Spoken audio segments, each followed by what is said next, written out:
Good morning बच्चों, कैसे हो आप लोग। मेरा नाम है अनुराग। 8th क्लास में हम चैप्टर नंबर 6 कर रहे थे, कंबशन एंड फ्लेम। ठीक है, और पिछली क्लास में हमने डिस्कस किया कि फ्यूल क्या होते हैं, कैलोरीफिक वैल्यू हमने डिस्कस की। और आज हम डिस्कस करेंगे जो हम फ्यूल यूज़ में लेते हैं, जब इनको बर्न करते हैं तो इनसे कौन कौन से हार्मफुल इफेक्ट एनवायरनमेंट में होते हैं, ये अपन डिस्कस करने वाले हैं। ठीक है, इनके क्या क्या नुकसान है ये हम डिस्कस करेंगे, तो वीडियो को एंड तक जरूर देखें। और एक चीज़ आपको और मैं बता दूं बच्चों कि इस वीडियो के डिस्क्रिप्शन में आपको पिछले जितने वीडियोज़ हैं यानी प्लेलिस्ट की आपको जो है लिंक मिल जाएगी, और अलग से आपको जो है लास्ट वीडियो की जो है लिंक भी आपको मिल जाएगी, आप जाके ज़रूर देखें।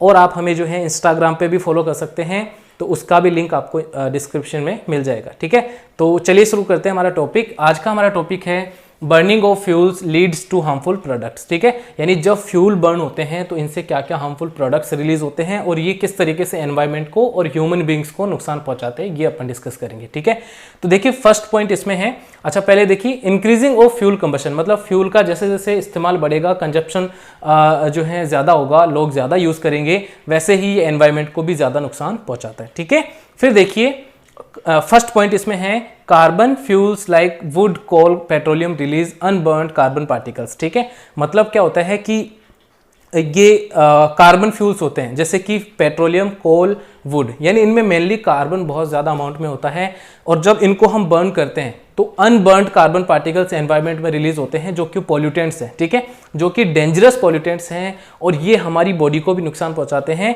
ये जब हमारे रेस्पिरेशन में यानी सांस के साथ जाते हैं तो हम अस्थमा जैसी एक डेंजरस बीमारी जो है हो सकती है इनसे। ठीक है, तो unburned carbon particles, these fine particles are dangerous pollutants causing respiratory disease such as asthma, यानी हमारी बॉडी में रेस्पिरेटरी डिजीज हो सकती है इनसे, जैसे कि अस्थमा। ठीक है, तो पहला पॉइंट आपको क्लियर होना चाहिए, जब ये कार्बन जो फ्यूल होते हैं जब इनको बर्न करते हैं तो अनबर्न्ड कार्बन पार्टिकल्स रिलीज होते हैं और ये डेंजरस पॉल्यूटेंट्स हैं, ये हमारे रेस्पिरेटरी डिजीज जैसे कि अस्थमा का भी कारण बन सकते हैं। ठीक है, अब सेकंड पॉइंट देखिए, incomplete combustion of these fuels give carbon monoxide. ठीक है, मतलब ये जो कार्बन फ्यूल्स हैं इनका जब इनकम्प्लीट कंबशन होता है तो इससे एक पॉइजनस गैस रिलीज होती है जिसको बोलते हैं कार्बन मोनोऑक्साइड। कार्बन मोनोऑक्साइड का फॉर्मूला ध्यान रखें बच्चों, CO। ठीक है, कार्बन मोनोऑक्साइड क्या है, CO। ये एक पॉइजनस गैस होती है, बहुत विषैली गैस होती है, और ये किस तरीके से हमें नुकसान पहुंचाती है, ये हमारी बॉडी में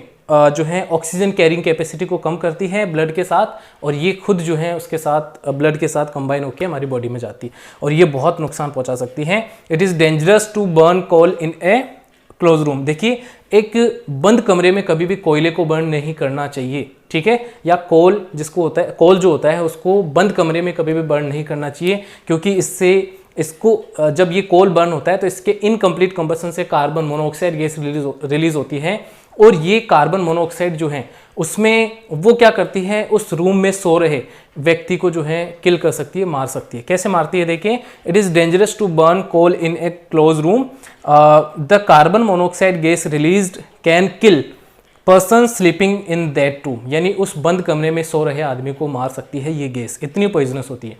क्योंकि ये जब हम ऑक्सीजन लेते हैं, देखिए वैसे तो हम ऑक्सीजन लेते हैं ब्रीदिंग के साथ, लेकिन ये कार्बन मोनोऑक्साइड की कंबाइनिंग कैपेसिटी ब्लड के साथ बहुत ज़्यादा होती है बच्चों। ठीक है, वैसे तो हम ब्लड के साथ क्या, ब्लड जो है ऑक्सीजन को लेके जाता है हमारी बॉडी में, लेकिन जब ये कार्बन मोनोऑक्साइड होती है एनवायरनमेंट में तो वहाँ पे ऑक्सीजन नहीं जा पाती है और ये कार्बन मोनोऑक्साइड हमारी बॉडी में जाने लगती है और ये उस पर्सन को मार सकती है। ध्यान रखें, आप इसको ध्यान रखना, ये चीज़ बहुत इंपॉर्टेंट है। फिर है third point, combustion of most fuels releases CO2 in the environment. ठीक है, तो ये आप ध्यान रखेंगे कि कंबशन ऑफ मोस्ट फ्यूल, यानी जितने भी हम फ्यूल बर्न करते हैं मोस्टली कार्बन फ्यूल, सारे के सारे कार्बन डाइऑक्साइड गैस रिलीज करते हैं एनवायरमेंट में। ठीक है, due to this the concentration of CO2 increases in air. Concentration का मतलब होता है अमाउंट, एक तरीके से मात्रा बढ़ रही है, कार्बन डाइऑक्साइड जो है एनवायरमेंट में इंक्रीज हो रही है, बढ़ रही है धीरे धीरे। The temperature of earth increases day by day due to this, यानी कार्बन डाइऑक्साइड जो इंक्रीज होगी तो इससे क्या हो रहा है कि टेम्परेचर जो है हमारी अर्थ का वो डे बाई डे इंक्रीज हो रहा है, और इसी को बोलते हैं बच्चों global warming. Most important point, global warming पूछता है आपसे कि व्हाट इज ग्लोबल वार्मिंग। ठीक है, या डिस्क्राइब ग्लोबल वार्मिंग, या right A short note on global warming, तो ये बहुत पूछा जाता है आपसे, तो ध्यान रखेंगे आप लोग। तो ग्लोबल वार्मिंग किसको बोलते हैं, the increase in the temperature of earth day, या बोल सकते हैं the day by day increase of temperature of the earth, ठीक है, this is called global warming. Clear है? This results in the melting of polar glaciers, ठीक है, जब ग्लोबल वार्मिंग होगा, टेम्परेचर बहुत ज़्यादा राइज होगा, क्लाइमेट चेंज होगा इससे, और इससे क्या होता है कि पोलर ग्लेशियर जो होते हैं, यानी ग्लेशियर जो होते हैं वो मेल्ट होने लगते हैं, और इससे एक खतरा बढ़ जाता है। इससे क्या होता है कि सी लेवल धीरे धीरे अप हो रहा है, बढ़ रहा है, ठीक है, सी लेवल इंक्रीज हो रहा है, यानी पानी बढ़ रहा है उसमें, और इससे क्या होगा कि कोस्टल एरियाज जो है वहाँ पे फ्लडिंग की बहुत ज़्यादा प्रॉब्लम हो सकती है, ठीक है, फ्लड आएंगे फिर वहाँ पे। तो इस तरीके से ये जो है जो फ्यूल बर्न कर रहे हैं उससे क्या होता है, इस तरीके से हार्मफुल इफेक्ट पहुंचाते हैं, ठीक है। और ये कार्बन मोनोऑक्साइड जो है ये आप इनका ज़रूर ध्यान रखें कि कभी भी जो है बंद कमरे में कोयले को बर्न नहीं करना चाहिए। क्लियर है? तो ये तीनों नोट करें आप लोग पॉइंट। अब ठीक है बच्चों, अब है फोर्थ पॉइंट और इम्पोर्टेंट क्वेश्चन है। यहाँ से एसिड रेन जो है एक इम्पोर्टेंट क्वेश्चन बनता है, शॉर्ट नोट आपसे पूछा जा सकता है। तो देखिए एसिड रेन क्या होता है, जब फ्यूल बर्न होते हैं जैसे पेट्रोल, डीजल, कोल, ये जब बर्न होते हैं तो नाइट्रोजन के ऑक्साइड, सल्फर के ऑक्साइड जो है एनवायरनमेंट में रिलीज होते हैं, और ये रेन वाटर के साथ रिएक्ट कर एसिड का फॉर्मेशन कर लेते हैं बच्चों।